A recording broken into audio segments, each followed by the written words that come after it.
Naous. Jad is a student of Nick McEwen at Stanford. He's worked on a number of topics, including the programmable network hardware, the NetFPGA. He's also done some things with OpenFlow, and I think today he's going to tell us about some pretty interesting work he's done on internet policy. In fact, it's another kind of super blue sky kind of approach to sort of implementing policy routing in the future internet. So take it away. Thanks, Nick. Luckily, Nick's talk was before mine, and so he took a lot of the flack for having public keys be names. So anyway, we'll see that later. So my work here is, as you can see, I'm a student of Nick McEwen, but his name is not here. Actually, I'm co-advised by David Maziaris as well. And so this is work with Arun Sira and Mike Walfish at UT Austin, David Maziaris at Stanford, Antonio Nicolosi at Stevens, and Scott Schenker at UC Berkeley. So let's first begin by asking the question, what do we want from the network?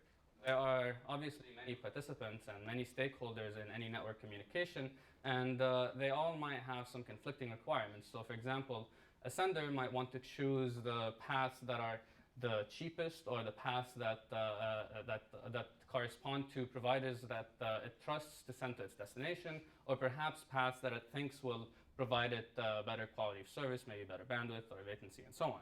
But senders or destinations also have the same exact properties. They might want, or requirements, they might want to be able to choose paths that they trust rather than the sender trusts, and paths that they think they will get better download speeds from, and so on.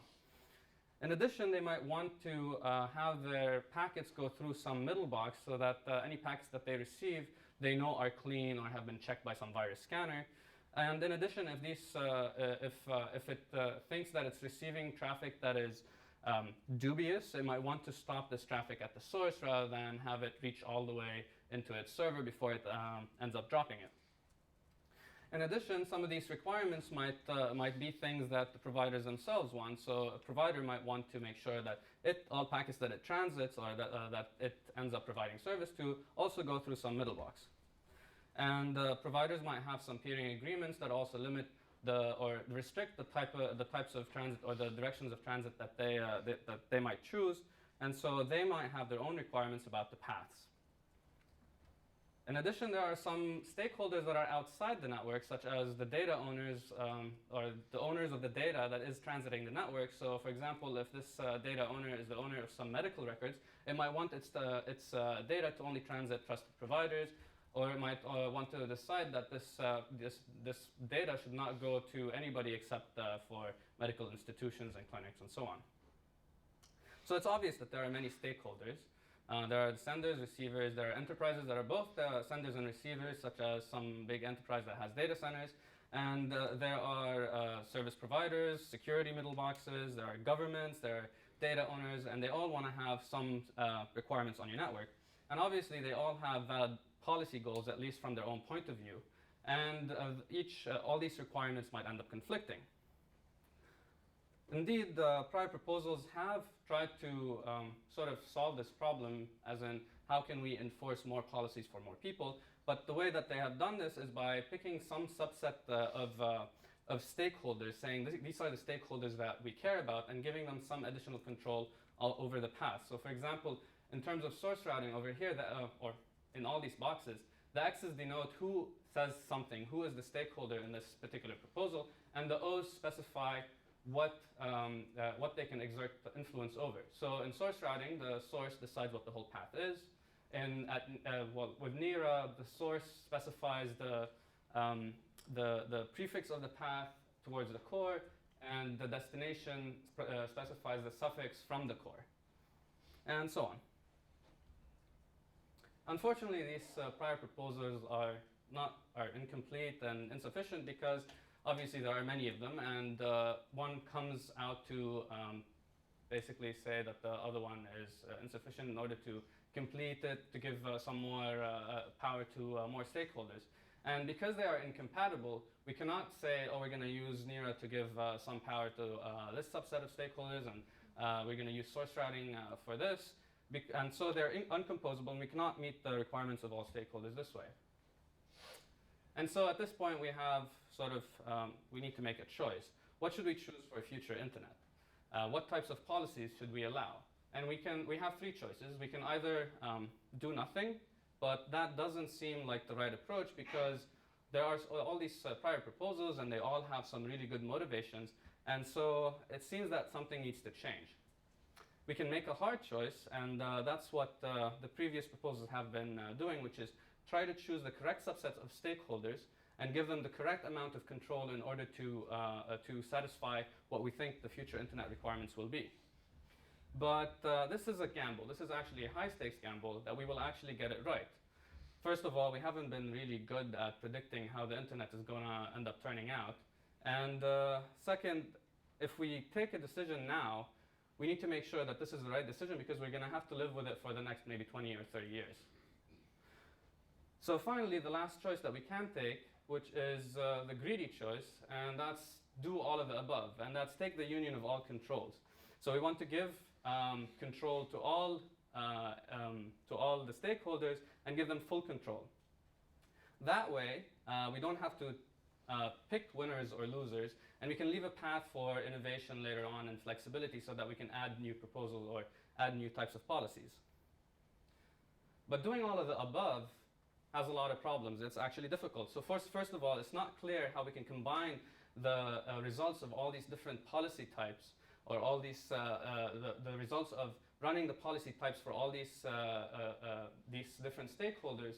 And then even if we come up with some outcome, how do we enforce such a decision in the data plane or in the network? And so our response is icing. You can think of icing as a network architecture that's more like a policy framework. It allows different policy types to be plugged in to a network that turns it into a particular architecture, or that allows it to emulate the policy types, different policy types. So for example, you can plug in a pathlets policy engine that turns the icing architecture into a pathlets network architecture, at least for that particular stakeholder. Right, so I'll talk about this more later. Our main innovation is basically coming up with this generalized, efficient, and secure data plane that allows all these different policy engines to put their requirements on it. And it has a particular interface that allows these different policy engines to put decisions that end up getting enforced in the data planes. And this interface itself is sort of delegatable so that we can create more more policy types. So the point to note, sorry, yeah. At this point, should I be thinking of policy as restricted to routing policies? Because in some of your motivation, you said things like only want this to go to a hospital, sort of data policies. Yeah, right. So there are many stakeholders. At this point, we haven't decided who the stakeholders are. Right. So it could, I should think of this still being as general as potentially even having. Yes, but we will. I mean, resources invested. yeah. If you wait a few slides, I will end up saying that this is So yeah, the point to note here is just that in icing, the data plane evolves separately from the control plane, so that we don't have to, every time we come up with a new proposal or a new policy type, such as pathlets, we do not have to respin ASICs and change all the network routers and switches and incur some heavy costs. So this way, policies can evolve separately. And so I'm going to start by basically setting the scope, how general is general, and for that, it gets subdivided into three questions. What is the control that we're going to give stakeholders? Who gets control, and how can it be used? Then I'm going to go through how this actually works in the data plane, and finally, I'll specify what the control, what the interface between the control and data plane is, and how it can be used to emulate other proposals, and then actually implement new types of proposals with features that have not been used before. So I'll start off with the first question. In terms of deciding who or what we end up controlling, if we think of the policy requirements that most of these stakeholders have, it's about who handles their packets or their data and how. And so this is the exact definition of the path, or at least parts of it. And over here, I'm just talking about the interdomain level path. Right? So for maximum flexibility and to give them the maximum amount of control, we want to give them control over the full path. Now, who gets this control? For this, we're going to follow three principles. First, we want to give control to entities whose resources are being consumed, entities that are consuming resources, and we're going to keep it all within one layer so that we can follow the networking layer. So that we can follow the layering principle, which is the network layer. Is this clear? All right. So who gets this control? We're going to give it to all entities on the path. This way, we are giving it to all. This way, we end up following the three principles we had before. Other stakeholders, such as data owners or whoever, they end up having to implement their requirements on some other layer or use some external power of authority, like laws, in order to implement their requirements. So by all entities on the path, I mean senders, receivers, providers, and everyone else who can be between the sender and receiver. So Icing ends up implementing a policy principle that we call Icing's policy principle, and this is that a path is legal if and only if all participants on the path approve of the path. And this ends up giving control to all entities on the path, as we can see in this box, and it's sort of a union of all previous controls that were given in previous proposals. And the architecture's job is to enforce and make sure that only legal paths end up getting used in transit. So how general can these policies be? A provider might want to say that it only wants to allow use of its high-speed links from 5 p.m. to 8 a.m. only during non-peak hours. Internet 2 might say that it'll only carry traffic between universities, and the sender might say that I'm only going to use paths that my neighbor is using so that I can get a better deal or something like that. So policies can be arbitrary, and we want them to be arbitrary. In a future internet, we want to allow the network to evolve and be flexible, so we want arbitrary policies. But in order to be able to implement these arbitrary policies, we need to give it some sufficient information in order for it to be accurate. So what are these policy decisions based on? We're going to give these policy engines the path, of course, because it decides who is consuming resources and what resources are, and whose resources are being consumed. We're going to give it the information on locally or internally consumed resources as a packet, for example, transits a provider, such as, is this traffic going to use long or short haul links? Is it going to use high or low speed links? Is it going to just transit the network, or is it going to end up delivered inside? Then we're going to give it access to some arbitrary external information. It can use any piece of external information it wants, like a customer database, to figure out billing status, or it can use the time of day and when making decisions. Excuse me, and importantly, it can ask the question, does everyone else consent before it agrees or disagrees with a path? So in summary, there are many stakeholders in a communication, and right now we're only giving control to network level participants. And for the most flexibility and to satisfy the largest number of requirements, we're going to need to give them control over the full path. And for evolvability and flexibility, we need to allow arbitrary policies, and we need to provide these policies sufficient information to run correctly. So are there questions at this point? All right. So next, this is going to be a little heavy, so hopefully you'll live with Can me. you go back for a sec? Yeah. Sorry, I was thinking about my questions. I didn't have time. Can you click back one slide? Okay. So you talked about basically, so the difference of what you're proposing from what we have today is that anyone can take a path and either reject it or request something more. Yes. So just so I understand the goal of the talk up to this point, you're just telling us what you'd like your protocol to do, not how it's going to do it, right? Yes. Yes. Right. So I mean, is it sort of obvious that we want to give control to all entities on the path, or we want to give all entities on the path full control over the whole path, or at least the power to deny or agree on the path? Yeah, I mean, so obviously that raises the question, how does it learn all these paths that it wouldn't have learned with a normal routing protocol and all that? Sure. But you're going to... Well, it's going to be divided, and then there's some part that I'm going to punt for later, right? But, okay. So how do we, this question now is about the data plane and how we enforce these policy decisions in the data plane. I'm going to give specific examples of how we emulate other proposals, or how we end up doing something end-to-end later in the third section. So So wait, sorry, before you go on. So I'm supposed to assume that you have some way of actually allowing every node on the path to make some... This is how, this is what I'm going to explain now. Oh, okay. I'm going to explain how we can give each entry or each entity the power to say yes or no. Okay. Right? But actually, sorry, John. Yeah, go on. When you say yes or no, so there's a big difference between saying yes or no or saying please give me a path that looks like this. Right. Right? So which one are we going to be doing? So,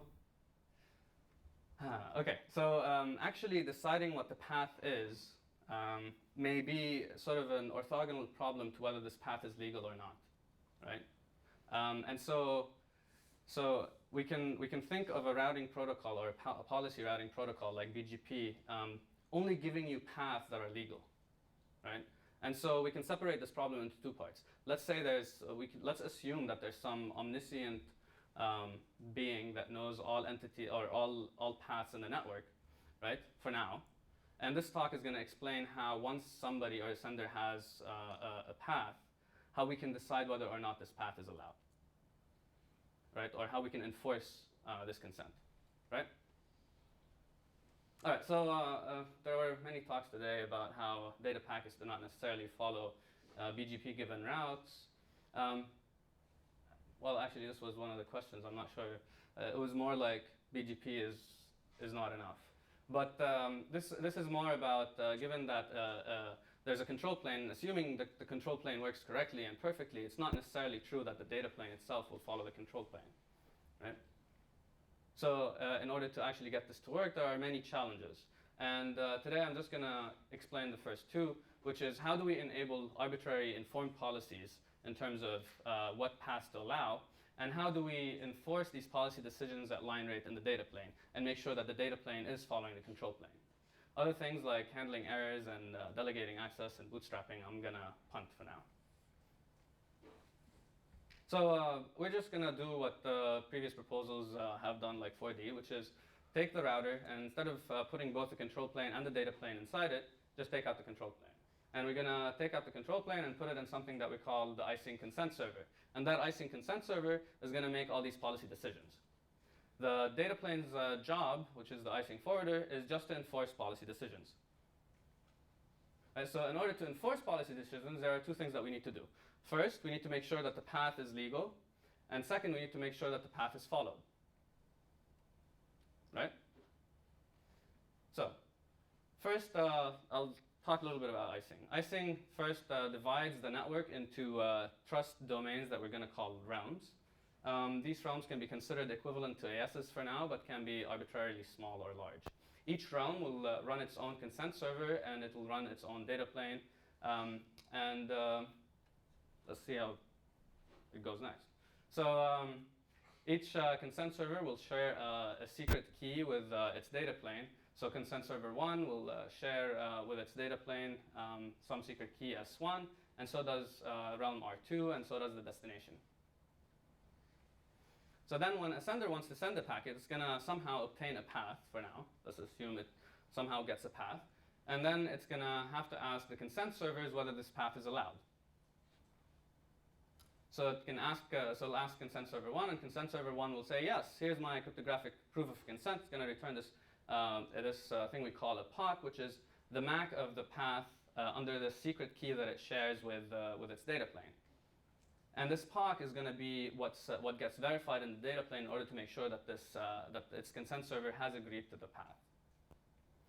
And so it gets the same thing from consent server 2 and the destinations.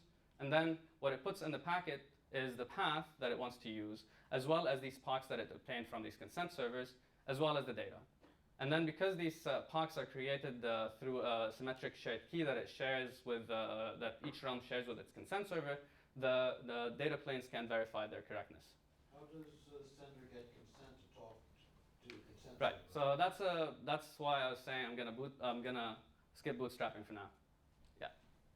For now we can assume that the consent servers are running on like IP or some separate network that's not controlled. Okay, so I think you probably know exactly what I'm asking. So the POCs are not bound to the data? No. Right? So someone could just grab some POCs, grab some other data, and start routing it through this Right. network. And So this wouldn't prevent it. yeah. So I did not actually say they're not exactly put as POCs right now, right? So you don't actually just put the POCs in the packet. What you do is you create sort of a verifier that's based on the packet. I'll show you. Maybe I should have actually done this, but I didn't want to put too many equations here. But I'll show you how the next hops do this. All right? They end up getting bound to the data. Let's just put it that way. All right, so things to note. First, the policy decisions are made off the critical path, and they are made once per path, not once per packet, nor once per flow even. And this is all being done before any packet flows through the network, or any data packet flows through the network. The decision itself is encoded in these cryptographic proofs of consent. In these cryptographic proofs of consent using the shared symmetric keys, and because the forwarders know these shared symmetric keys, they can verify these POCs. Yeah? If the policy decisions are not made even per flow, then doesn't that reduce the arbitrariness of the policies you sort of said that we wanted to have? Right. That's a good point. Yes, that's a good point. I should probably qualify then arbitrary. Arbitrary based on the path, on who ends up handling packets. Well, what about like a time-based policy, which you had before? You can have a time-based policy.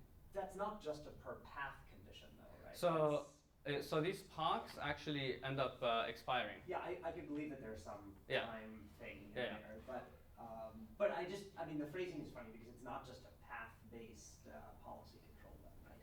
Right. It's not like I'm asking for this path, now that I have consent, I can use it because I've gotten it for the path. It actually is dependent on other things in addition to the path. So, if you want to support more complex policies, then actually you can do that, but it's important to make that distinction right now. Yeah, that's a good point. Yeah. But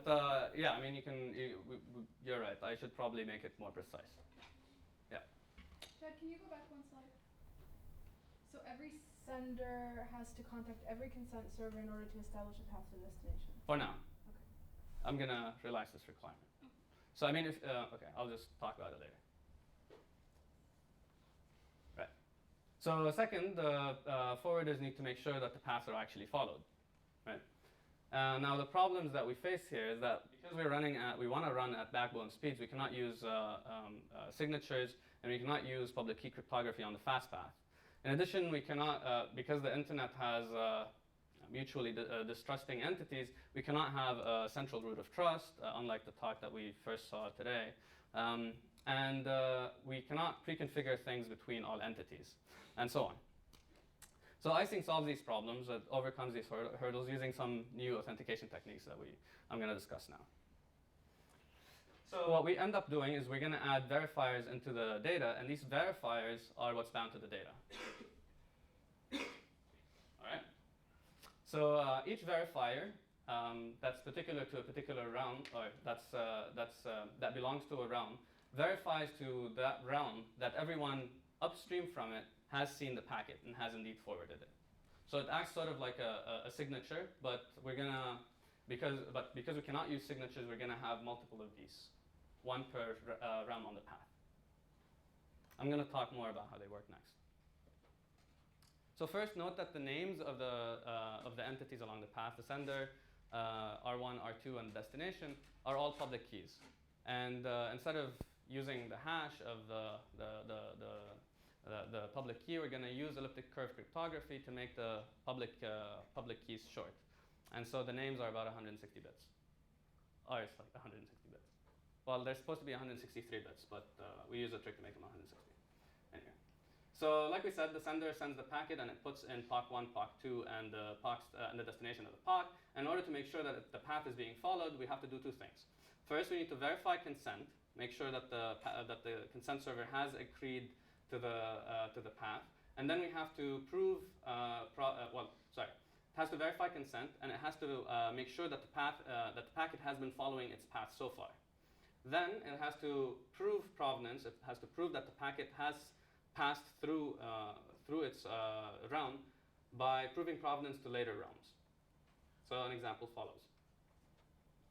So in order for the first hop to check consent, there's no real provenance here. It's going to check POC1 is equal to the MAC of the path under the shared key that it shares with the consent server. once it does that, it's going to transform the next the POC into a verifier. And the way it does this is by calculating, if it's not already in a hardware cache, it's going to calculate a non-interactive, a key from a shared secret key from a non-interactive Diffie-Hellman key exchange. And that key exchange is only based on the names of the rounds and the public key of the round that's deriving the name. And so there is no communication with the next round. And so over here, it's calculating the key for the next round, right? And so it transforms the verifier for that round by XORing it with the MAC of what's equivalent to the packet using that key that it found. Can we just look at this for a sec? Sure. So you don't really need to know like exactly how this ends up working, but just note that like it transforms the verifier. It binds it to the POC and to the packet using that shared secret key. So you're raising it to the power of the Mac? Is that what No, you're this is XOR. Okay. Yeah. All right. And it does the same thing for the next hop. Right? Then then sends the packet, and when the next hop receives the packet, it's first going to calculate the POC using the shared key that round shares with its consent server. And then it's going to calculate the Diffie-Hellman key exchange that it shares with the round that's before it. And then it's going to verify that what's inside the packet is correct by actually calculating the POC and XORing it with what this guy has calculated from before. Yeah? Who's in charge of the binding between the realms and the POCs and making sure that anyone who needs to know that knows that? The binding between the realms and the POCs. I mean, so here, because of the XOR, you could change the MAC and the POC and still get something that is the same if that's something that... Oh, no. Well, so because these are all PRFs, so the MAC is a PRF, right? And so because we're XORing them together, you cannot really change one of them and know exactly what to change on the other one in order to make it correct. Not necessarily, but if you have complete freedom, right? I just worry that if you have complete freedom over the POCs, that you might be able to somehow... So who has complete freedom over the POC? I don't know, that's why I asked you that. Right, so how do, if I... So you're saying, oh, what if somebody messes with these things?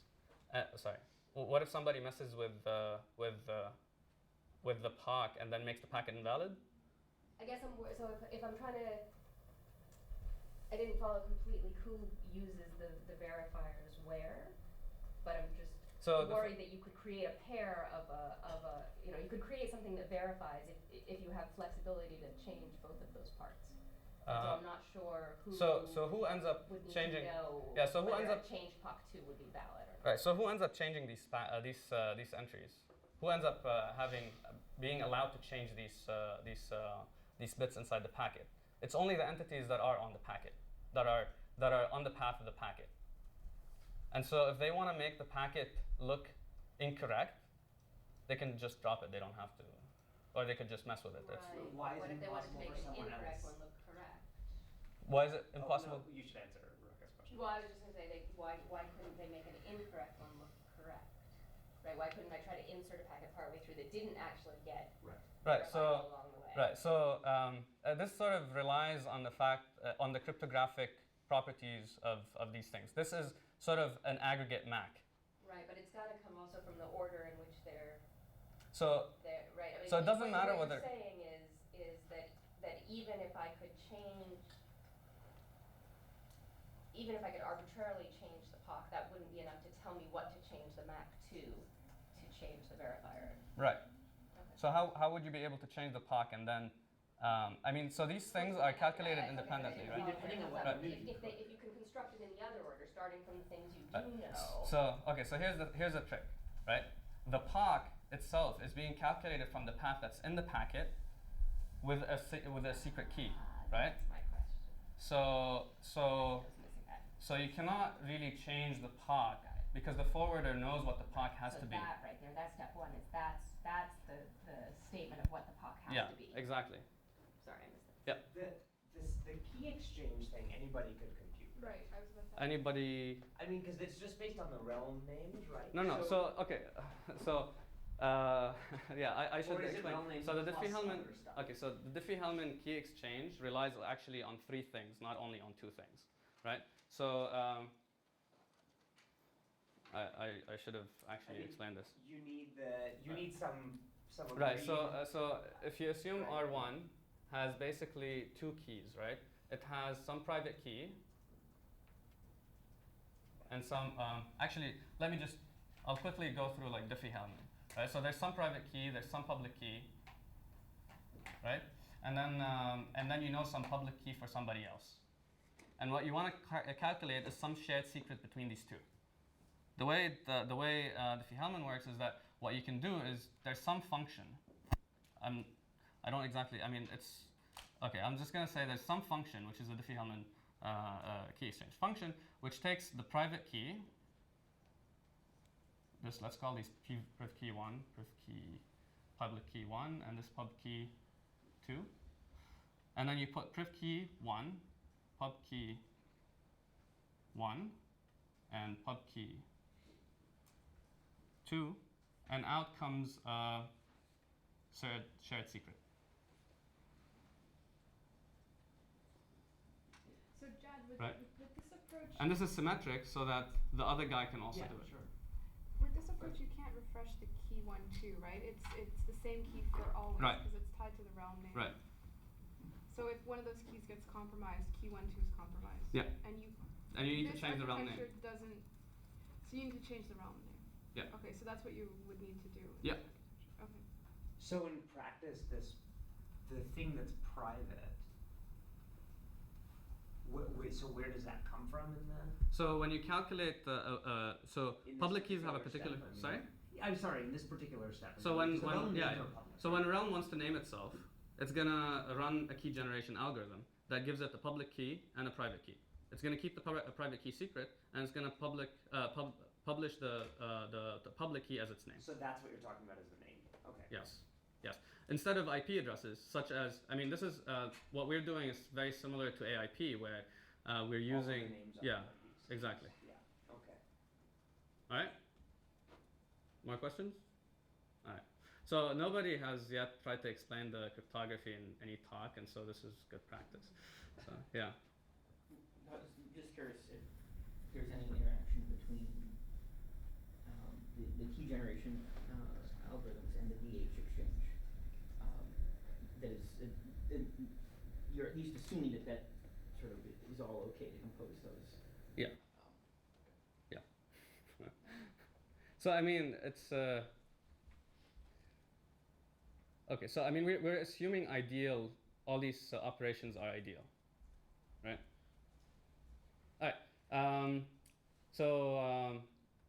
Yeah. So V2 verifies verifies whatever is in the packet, and then it's going to transform the next hops verifier to prove provenance through it, that it has actually seen the packet.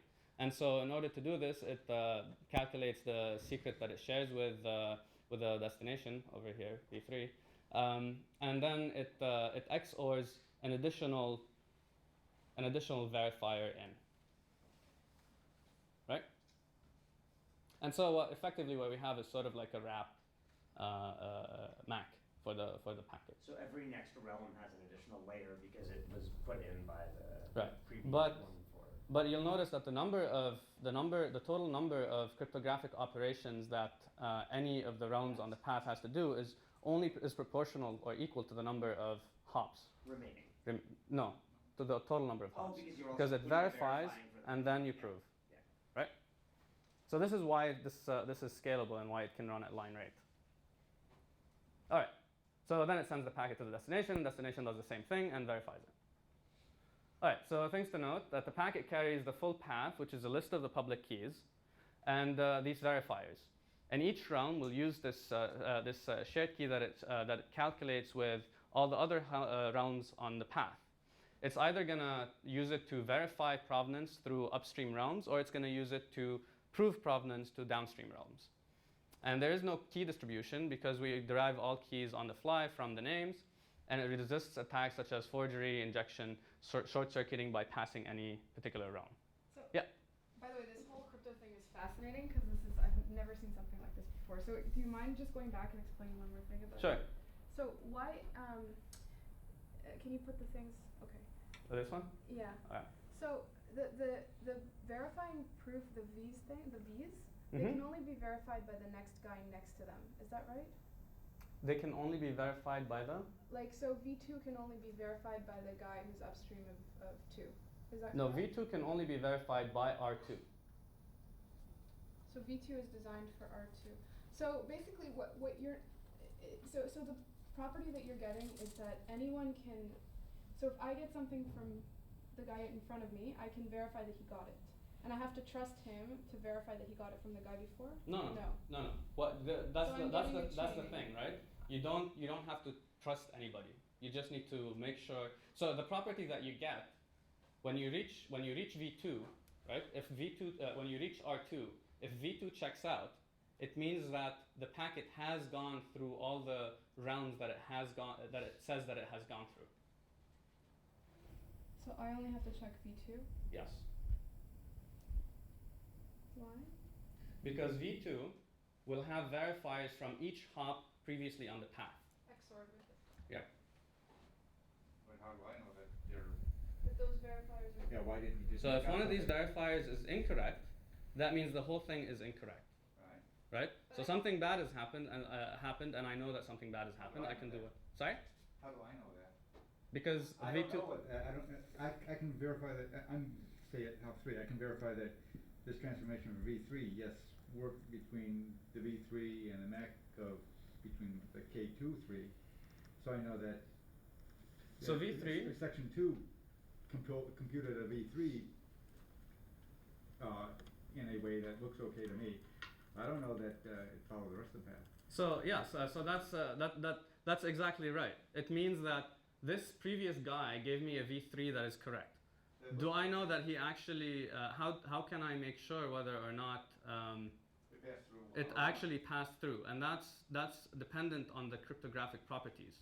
Nobody other than the previous hops can add XORs into this V3 and make it correct. Oh, there are. Because they're all PRFs. Oh, there are K13s in there. Yes, so this is K23, right? Okay, let's look at V3, right? It's under K23 and what's effectively the packet. Note that we actually have one over here to make sure that it's going through the right order, right? So this is V3 over here. Okay, let's start with V3 from the beginning. So first it starts off with POC-D. Then it has K13, 0, and what's effectively the packet, in addition to the POC. At this point, right, POC3 is only known to this guy, right? It can only be calculated by this guy, and the sender has POC3, right? And the consent server, of course, but we don't care about that for now. Okay, the MAC over here can only be calculated by this guy and this guy. This guy has no idea what K13 is, so he's gonna mess this up if he tries to do it, right? Again, at this point, we notice that we use the previous V3, which we said was okay, and we use K23 and the index in the path, as well as the whole what's effectively the packet, right? So this cannot be faked by anybody. It can only be made by K2 or K3. All right? And so when the packet reaches the destination, it can verify that it's actually correct. Starting with the POC, XOR. Starting with a POC, XORing all these, and it can get all this information from the packet itself, right? It's not relying on any external information, and it's making sure that it's not dependent on anything that it takes for granted. It calculates everything from the packet. All right? So I think, okay, so if you're really interested in the crypto, and actually the way that this works is that this thing is combined together, right? It's not really, the sender doesn't actually just put a POC in plain view in the packet. It actually binds it to the data so that nobody can change it afterwards. But the point to take home from this is that we do a lot of crypto, and its operations the number of operations is proportional to the path length. And that the property that you get is that you have proven at any given realm, if the verifier is correct, that the packet has passed through all the hops that it said it has passed through. And if that is incorrect, then you can know immediately. You cannot skip any hop that's previously in the path, for example. And so because you will notice that something is wrong in the verifier. All right? And this is basically how we manage to bind the decision of a consent of the server, of the consent server, which is external to the whole thing, to the actual packet, and make sure that this decision is actually being followed. All right? All right. So is this actually feasible? There's a lot of things that we do here. And so in terms of the required space, each of these hops ends up using about 24 bytes, in addition to 18 bytes for each verifier. And so if we assume that the icing header, that the path length, the average path length is about 6 or 7 hops, which we've been able to get from several places, then the average icing header is about 250 bytes. In addition, if we assume that some CADA traces that we got are correct, we can assume that the average packet size on the internet is about 1,300 bytes. And so on average, the total icing overhead on on all of the internet is going to be about 20% more space than IP. Right? We've implemented icing on NetFPGA. And in terms of the hardware cost, icing's equivalent gate count is about 13.4 million, whereas IP is about 8.7 million. And that's the simple reference IP router on NetFPGA. In terms of forwarding speed, icing is about 80% of IP. So whereas IP is about 4 gigabits per second, icing has a minimum throughput of 3.3, but but this is at the worst case. In most of the cases, it's actually forwarding at line rate, which is 4 gigabits per second. And so if we take the cost per unit of throughput, we find that icing is about twice the cost of a very simple IP router. Very simple IP router. All right. But bandwidth and computation are increasing much faster than crypto. Crypto costs. And for example, SHA-3 has been going on for a couple of years now, and who knows when it's going to come out. But crypto is actually evolving very slowly, and crypto algorithms are evolving very slowly, whereas computation bandwidth are increasing very quickly. And we think that these relative costs of icing are going to become sort of unimportant when we want to get properties like this. All right. So any questions so far? All right. I assume silence is agreement. All right. So in terms of, so now what can we do with this? How useful is this? And this is where I'm going to discuss what the interface between the control plane and data plane is, given that what we have before, and how we can use it to emulate prior proposals, for example. So in terms of what icing does this is exactly what it does. You input something, which is you input the path, you input what local resources are going to be consumed, or how the packet is going to be handled internally inside the network, and you input some arbitrary external information, whatever you want, and out pops a proof of consent that you can put in the packet. And once you have that proof of consent in the packet, your realm can make sure that the consent server has agreed to the packet or to the path, all right, and to the local handling. All right. So then the first knob that the control plane really has is these allow-deny decisions, which are these proofs of consent, whether or not to mint a proof of consent. The second knob that the control plane has is it can actually delegate this power to mint POCs, to mint these proofs of consent.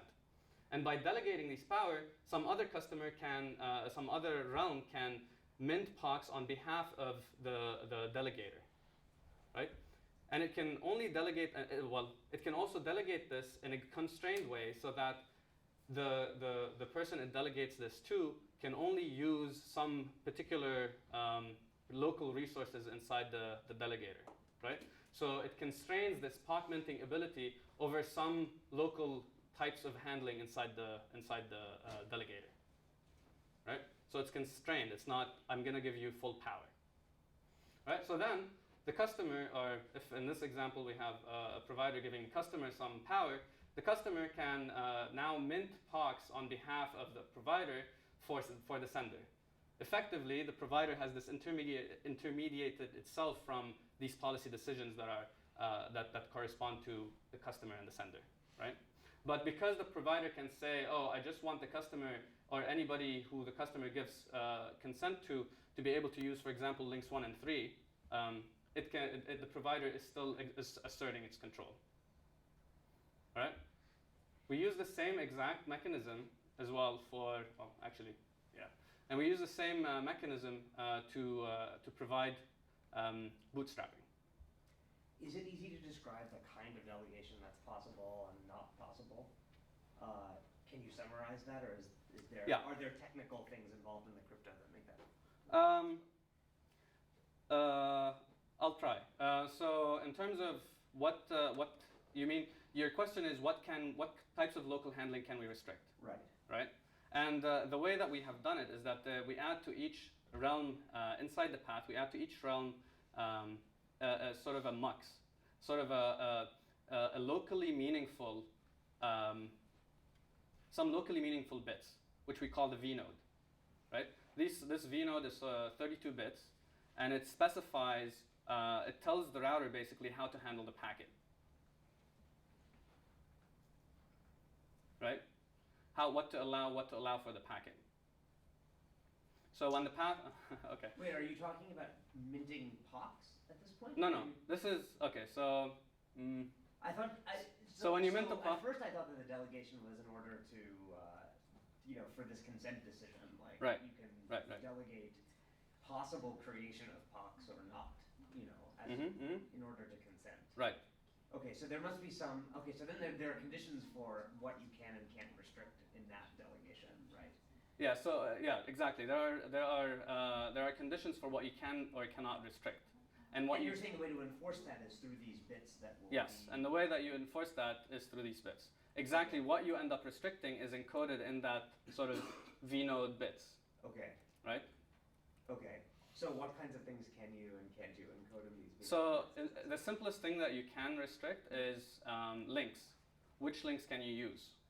Right. So, for example, if you can give vnode, you can delegate vnode 3 to a customer and say, oh, you can mint any POC through this vnode, but you don't want that customer to go through you in order to reach a peer, for example. Right. So then you can specify in the router, you can configure the router to say, this vnode is only meant to go through links 1 and 2, and not through that, not to go to that peer. Right. And so if a path comes in that is meant to go to that peer using that vnode, the router will drop it. Okay, so the delegation has built into it this production of these bits basically in such a way that they'll get stuck into the And in fact, what you delegate, so remember those S1 keys? Yeah. There are actually, for each realm, there are 2 to the 32 of these keys. Each key corresponds to one vnode. Okay. Right? So what you're delegating is you're giving somebody some number of keys saying these are the vnodes that you can mint POCs for. Okay. I guess I lost everybody else. All right. Oh, sorry. All right, so let's take a concrete example. How can we implement something like, or emulate at least something like BGP, but in addition get local transit enforcement, saying like my customer cannot connect to my peer, or this peer cannot connect to that peer, right? And so like we said before, each realm will run its own consent server, and what's going to happen is that these consent servers are going to run BGP among each other with a few modifications. Like instead of IP prefixes and AS numbers, we're going to use these flat names that we had, right? These public keys that are realm names. All right. So in addition to that, each consent server is going to delegate access to the paths that are allowed through the delegation mechanism that we have in icing, right? So now when each consent server is going to say, I'm going to allow paths A and B, right?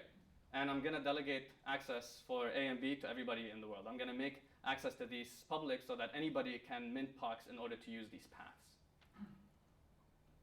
All right? And so then when the sender wants to connect, it's going to say, oh, I'm going to need a path to the destination. right? And the consent server says yes, you can use this path, sender R1, R2 dest, and here are the POCs for that path, right? Because we've delegated POC minting ability to that consent server, right? Now once we have that, the sender now can talk to the destination. You seem very confused. No. All right. I'm not. Okay. Can you revoke delegation? Yes. The short answer is yes. Do you have to change names? No. You just the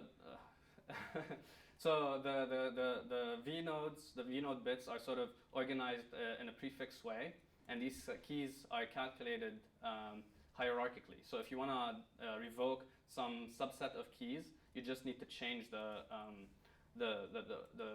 key for that particular prefix length. Right? As in, no, you don't have to. All right. So next, I'm going to talk about how we can emulate something like TVA and default off, where where the destination decides who it wants to allow to send to it, and the network has to enforce this. Right? And so what we're going to do is, again, we're going to run BGP but this time with no delegation. And so what happens is that the sender again says, I need a path to the destination. Path comes back from the first hop, and then the sender is going to ask the consent server for consent to check whether this path is allowed or not. Right? If the consent server agrees, it talks to the next hop or the next hop in the reverse path, saying, "Oh, look, guy, I actually agree to this path, and here's the consent server certificate proving it, as well as a POC that the sender can use to reach me." Right? Consent server says, the next consent server says, "Oh, okay, this guy has agreed. I'm going to tell the next guy or the guy earlier in the path that this guy has agreed, and here's my POC." Right? So it passes the POCs as well as the consent server. Then finally, consent server now has a set of POCs. It can mint a set of POCs for the whole path. It can check that the certificate is correct, and then it tells the sender, "Hey, dude, here's a set of POCs that you can use for that path." Right? Now, then the sender can send packets. Right. So, we can emulate other proposals, NIRA, pathlets, and source routing, and so on. I'm not going to explain them now. But what I'm going to talk about is that we can add more features now because we have the ability to do all these things. I'm going to talk about a few of these features.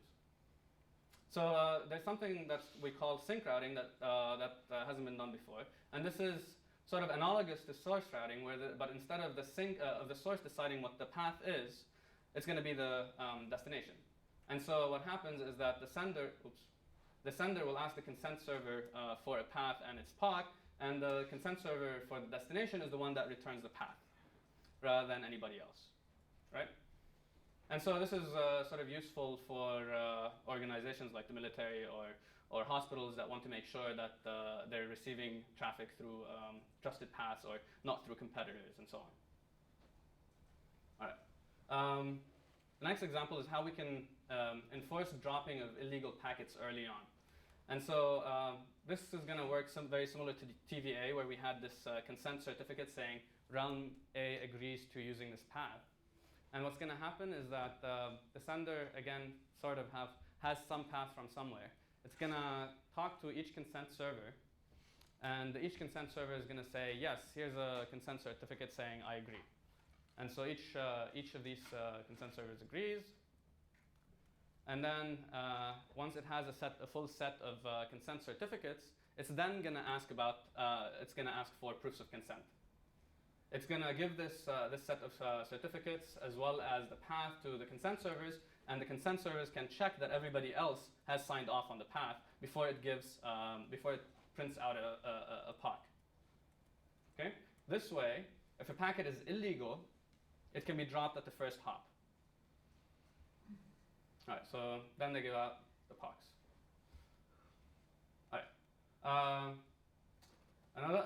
For another example, like we said before, the sender will ask the consent server for a proof of consent, but we can also move the consent server somewhere where there's a lot of bandwidth so that the consent server itself cannot be DDoSed, because this is independent of whether it's in the same realm or not. Another thing we can do is we can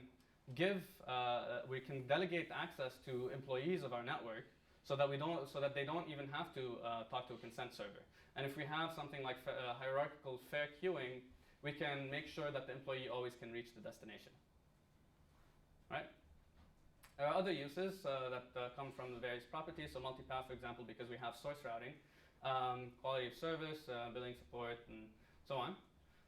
There are a bunch of other stuff that I glazed over because there's just not enough time. So bootstrapping, consent to get consent, but I've hinted that this uses the same delegation mechanism that we had before.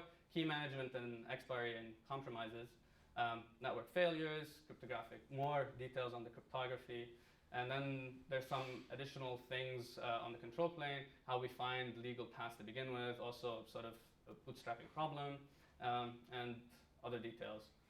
In terms of incremental deployment and benefit, I'll just say that this can run as an overlay network, or it can run sort of in a separate box with as sort of a box where a router just routes through it and comes back and then out, sort of like a loop back.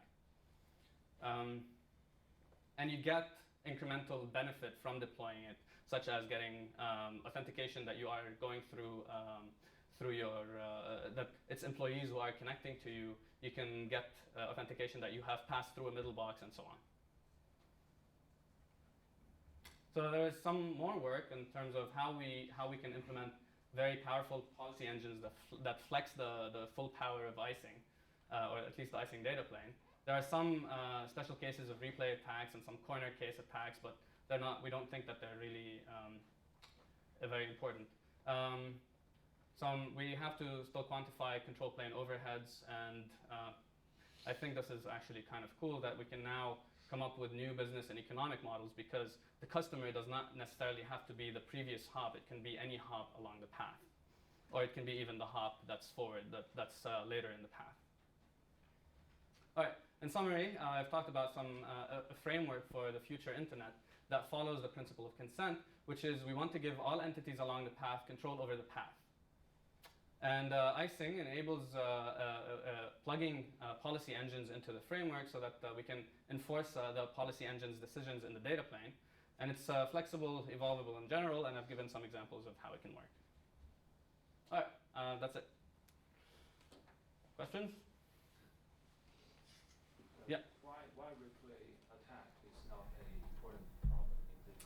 So in fact, what I have not mentioned is that there is a counter inside the packet. So what we can do is we can have sort of a simple, a small table that can cache the last counters that it has seen for a particular path, right? And so you need such so it can block stupid replay attacks, but it cannot block some sort of more sophisticated replay attacks that, for example, flood the whole table and so on. But doing that requires much more control over the network. So we don't think it's going to be easy. I mean, the network is locked down, right? You're going to need to control a whole bunch of people in order to be able to create a lot of packets that have a lot of counters that pass. Yeah. Yeah. So you're talking about using BGP between the consent servers. If the sender has to communicate with each of the consent servers along a path, have you looked at how you would handle the case where, say, in your simple example, let's say that there's actually 3 paths from R2 to the destination, but BGP is only going to advertise the one that R2 selected to R1. So you mean there are 3 links over here? Through different realms. Okay. Okay. So there might be more realms over here. Right. Right. So does that mean that the sender has to try a path, and if it fails, ask for another one? And if so, how does he find out what all those other alternative consent servers are, right, if they're using the BGP model of only advertising a single path? Right, right. So if we're only running BGP, right, we might be also assuming, first of all, we might also want to, we might be assuming that we only allow these BGP routes. But let's assume not. Let's assume we're just using BGP, but there are plenty of, we're just using BGP to find routes, but there are plenty of other routes that are also legal and allowed. Your question is, well, how do we find these other routes? And I think this is sort of an orthogonal problem to how do we make sure these paths are legal and make sure that they're followed. So instead of BGP, you can think of running other routing protocols. We're not limited to BGP as a routing protocol. This is just an example of what we can use. Right, because if you were to use BGP, then you would lose those alternative paths. Right. Okay. And actually, what we have, you do. But what we have actually ended up implementing is something that a routing protocol that looks like NIRA, for example. So you basically can take a lot of the decision process out of routing and just have that be route discovery, leaving all of the policy control to the queries of the consent servers. Exactly. Right. So that route discovery can be really simple. Right. If you wanted it. But you also want to make sure that the route discovery, I mean, you don't want route discovery to become a very big problem, right? You might want to make sure that you restrict it by only getting routes that the policy already agrees to, that are correct by policy. Right. But you can separate these two problems. Yeah. All right. Any other questions? Yep. So one question was like, what about the integrity of the verifier bits, sort of with respect to denial of service or something like that? Like if I wanted to force R2 to drop a packet and I could get on a path, couldn't you just like get in there and clobber the bits, or? You want to force somebody to drop a packet. Yeah. So if you're going to use that path, anybody along that path already has power to do whatever it wants. It can drop your packet to begin with. But if I understood correctly, like you don't prevent. So for example, you could have an R1 prime between R1 and R2, right? Is R1 prime honest? It could be anything, right? I mean, so if R1 prime honest is or not, right? I think you can't prevent sort of tunneling at a lower layer. Right. There is no. We're not protecting against. We're not. This is not a privacy preserving protocol. Yeah. So right? It has nothing to do with secrecy. Right, but what I'm wondering is, I mean, you can basically tell that it has gone through this question. Yes, you can right? tell that it has gone through all honest rounds. Right. You cannot tell that, for example, this guy has siphoned all your data out and then done whatever he wants with it, right? So I'm wondering about just like possible attacks, like denial of service attacks, where someone. So for example, the attraction kind of attack, right? Like suppose I'm an AS and then I like attract a bunch of traffic between, I basically put myself on the path between R1 and R2, and then I like scrub your verifier bits out. Could I force R2 yeah, to but drop the traffic? that becomes a sort of a routing problem, which is sort of finding the right paths, and that's outside here, right? That's why I said, we're just going to use BGP, for example, right? But you can use other protocols like secure BGP or whatever you want in terms of finding paths that are indeed correct. Yeah, I guess, but I guess I still have a doubt about whether or not. So if you do agree that you can kind of like tunnel or siphon out, why couldn't I siphon out to someone who's going to just like mess up the packets and cause downstream nodes to drop? Right. So your question is, there's this path, right? Yeah. And instead of just following it straight, this guy, right, actually sends it over here and then sends it over here. Right? Well, I mean, this guy is, let's assume this guy is malicious, right? But this guy is malicious to begin with. So if this guy is siphoning the packets over here in order to drop them, he could have done that to begin with. Okay, I understand the threat model. Okay. All right. Is there any way to fall back to an alternate path? I can't go by the satellite hop because I'm using too much bandwidth or something. Yeah. How? So let's assume, assuming that we run a protocol, a routing protocol that allows you to find multiple paths. then instead of getting one path when you request a path to a particular destination, you can get a number of them, right? And then you can, while you're sending data over the first path, you can go and get consent for the other path and so on. Okay, so the question then, of course, is what is the routing protocol going to pick for different paths? Obviously, it's not going to go give the complete. Right. So that's sort of like, oh, what paths can we use? And I think this is a very interesting question because now we can use. I mean, really, what paths do we give? And so the most obvious answer to what the alternate paths should be ones that have different policies, but you've got that policy in a different layer, and that's why I'm asking the question. Sorry, could you repeat that? The most obvious criteria for selecting an alternate path is this alternate path supports different policies than the primary path, but that means that the routing protocol has to know something about the policy, but while your scheme's got policy in a different layer. So you have to have policy in both layers then. So in terms of actually selecting what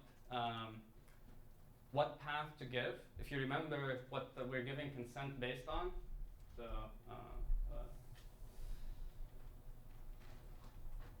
this is probably faster. Okay, so we're giving sort of consent based on the path, the local handling, and the arbitrary external information. Now assume that instead of just giving the proof of consent, you can see something that's very similar, but instead of giving proof of consent, we're giving a path, right?